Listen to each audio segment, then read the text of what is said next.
سفر معراج اتنا طویل سفر تھا، اور کہا جاتا ہے کہ جو جہازوں پہ سفر کرتے ہیں، اگر جہاز کے باہر کھڑکی سے اگر کسی بندے کے جسم کو لٹکا دیا جائے، یا تو اس کا جسم جل جائے گا، یا پھر اس کے ٹکڑے ہو جائیں گے، یا پھر اس کا جسم شل ہو جائے گا۔ مگر جو اتنا جہاز جو انسان کا بنایا ہوا ہے، وہ چلتے ہوئے انسان کو اتنا تکلیف دے سکتا ہے،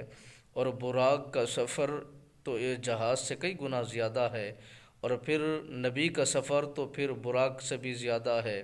اور فرشتوں سے بھی زیادہ ہے، اور جہازوں سے بھی زیادہ ہے۔ اور جہاں پر یہ براقوں کی انتہا ہوتی ہے، وہاں میرے مصطفیٰ کی ابتدا ہوتی ہے۔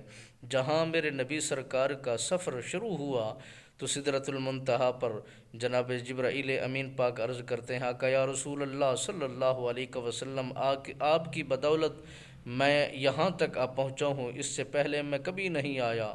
اگر وال برابر بھی میں آگے آپ کی طرف سفر کیا تو میں جل جاؤں گا، راکھ ہو جاؤں گا۔ تو میرے نبی رحمت سرکار نے فرمایا، اے جبرائیل، جہاں تم نے کہا ہم چلے آئے، اور جہاں تم نے بلایا ہم وہاں پر پہنچے، اور جہاں تم نے اتارا ہم اتر گئے۔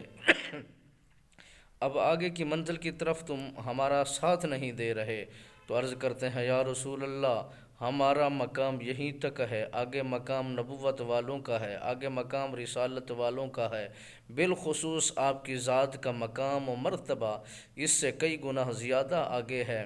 مگر ہماری انتہا بھی یہیں پر ہے، اور ہم یہاں تک محدود ہیں، آگے ہمیں حکم نہیں ہے، ہم آگے جا نہیں سکتے۔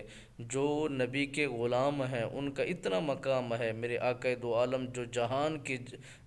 کی جان ہے، ان کا کتنا مرتبہ و شان بلند میرے رب نے فرمائی ہے۔